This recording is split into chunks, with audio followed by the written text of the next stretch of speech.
J'accuse les éléments de la BIP, je le répète, d'avoir tiré sur les éléments de notre sécurité et d'avoir engendré des blessures et une m'entente.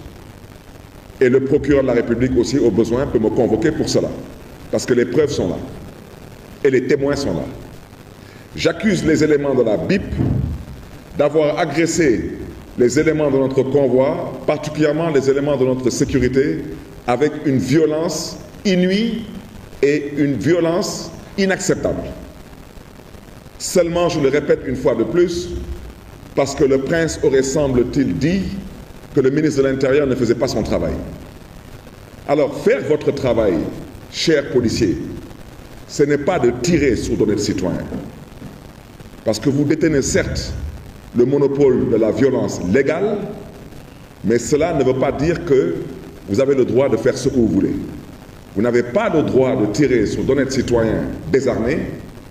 Vous n'avez pas le droit de maltraiter et surtout pas le droit de torturer d'honnêtes citoyens. Et c'est suite à tout cela que certains de nos éléments de sécurité, et je rappelle qu'il n'y a pas que Bassirou Diop actuellement qui est souffrant. Aujourd'hui, à l'heure où je parle, apparemment l'administration pénitentiaire s'est ressaisie entre-temps et nous avons certains de nos éléments qui ont été aujourd'hui conduits à l'hôpital de Saint-Louis. Parce que la vérité, ceux qui sont arrivés tous à Saint-Louis mal en point, sur instruction, une fois de plus, de ce prince, qui considérait que M. le ministre de l'Intérieur n'avait pas assez fait son travail. Alors, ça, ce sont des choses à dénoncer. Au-delà de mon interpellation envers M. le procureur de la République, je souhaiterais dire que ce dossier sera un dossier qui sera aussi bien défendu ici au niveau local, parce qu'il n'est pas question qu'on laisse cela passer pour perte et profit. Il n'en est pas question. La police est responsable de ce qui s'est passé lors de cette agression et non cette arrestation à Aloukagne, et le ministre de l'Intérieur a des comptes à rendre au peuple sénégalais. Je rappelle que M. Bassirou Diop est un citoyen sénégalais. Et il n'est pas mort de mort naturelle, et il n'a surtout pas glissé sur une peau de banane. Et j'aimerais que le ministre de l'Intérieur puisse apporter des éclairages par rapport à ce que je viens de dire. Au nom de quoi et pourquoi la police a tiré sur nos éléments de sécurité? Au nom de quoi et pourquoi? Seulement pour plaquer les gens au sol, il fallait utiliser à la limite des techniques qui relèvent des arts martiaux pour maltraiter les gens et torturer les gens. Et ensuite, vouloir se comporter comme si on n'a absolument rien fait. Non, je suis désolé, vous êtes responsable de cette mort. Et à l'international aussi, ce qui devra être fait le sera. Il est temps que les gens qui dirigent ce pays comprennent une bonne fois pour toutes que le Sénégal est une république, est un État qui a signé et ratifié des conventions. On ne peut pas tuer comme on veut dans ce pays et on ne peut pas faire ce qu'on a envie de faire. Sur ce registre, je voudrais dire que nous avons, avec la famille du défunt Bassirou Diop, nous avons souhaité qu'une autopsie soit faite. Et après cette autopsie, nous accompagnerons notre ami, notre frère, Bassirou Diop, vers sa dernière demeure. Que Dieu, dans sa miséricorde, l'accueille en son paradis céleste. Mais je voudrais dire à ces autorités que ce que vous avez fait, c'est inadmissible et inacceptable. Seulement pour arrêter un homme politique, vous n'avez pas besoin de verser dans le ridicule. Ça, c'est ridicule. Vous ne pouvez pas dire qu'il y a eu une bagarre à Saint-Louis, vous arrêtez un convoi et vous prenez 80 personnes comme ça, au pipeau, et vous les amenez en prison. Et sur ces 80 personnes, il n'y a pas que des gardes du corps. Il y a un gosse, quand j'ai su qu'il en faisait partie, c'est Babacar, qui est le fils d'une ancienne collègue à moi avec qui j'ai partagé la 14e législature, Ndeye Sira. Babacar lui-même, qui est un influenceur, qui n'a rien à voir avec la sécurité et qui n'a absolument rien à voir avec des violences politiques. Vous arrêtez des chauffeurs qui ne font que conduire des véhicules.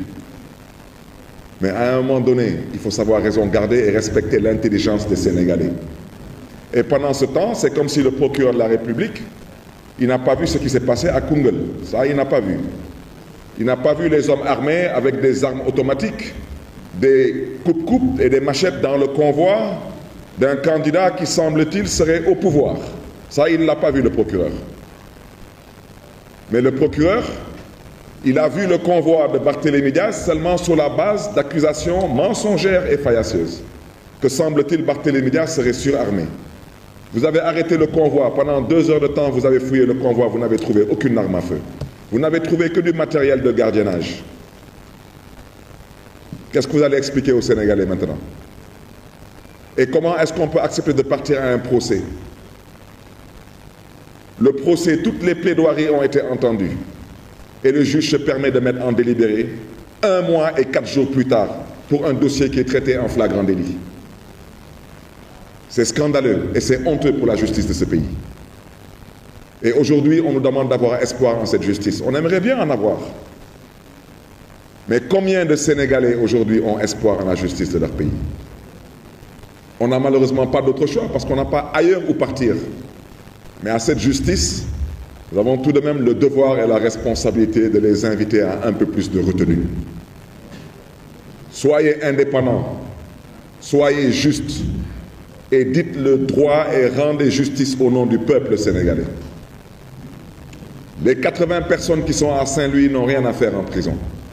Ces personnes n'ont absolument rien à faire en prison. Ces personnes sont aujourd'hui otages parce qu'on a voulu arrêter un leader politique qui, par la grâce de Dieu, a réussi à ne pas se faire arrêter. Ce n'était que ça. Je voudrais par la même occasion aussi présenter des condoléances et dire que je serai à Saint-Louis dans la semaine pour aller présenter des condoléances à un autre de nos camarades qui malheureusement, le jour du pseudo-procès, son père qui se déplaçait pour venir assister au procès est mort à l'entrée de Saint-Louis suite à un accident. Donc dire seulement encore une fois de plus que tout cela nous peine de voir qu'après toutes ces années de lutte pour que le Sénégal devienne une terre de démocratie, que ces mêmes personnes avec lesquelles nous nous sommes battus, que ces mêmes personnes décident aujourd'hui de ramener le Sénégal encore je ne sais pas combien d'années en arrière. C'est comme si nous sommes maudits. Ça veut dire que nous passons notre temps à nous battre, à verser notre sang, à faire la prison, à sacrifier des vies, et c'est pour toujours mettre 2 pas en avant et en remettre 4 ou 5 en arrière.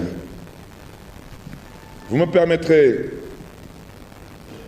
de passer sur le deuxième point, c'est sur la soi-disant radiation de Barthélémy Diaz de l'Assemblée nationale. Je voudrais d'abord dire que je n'ai jamais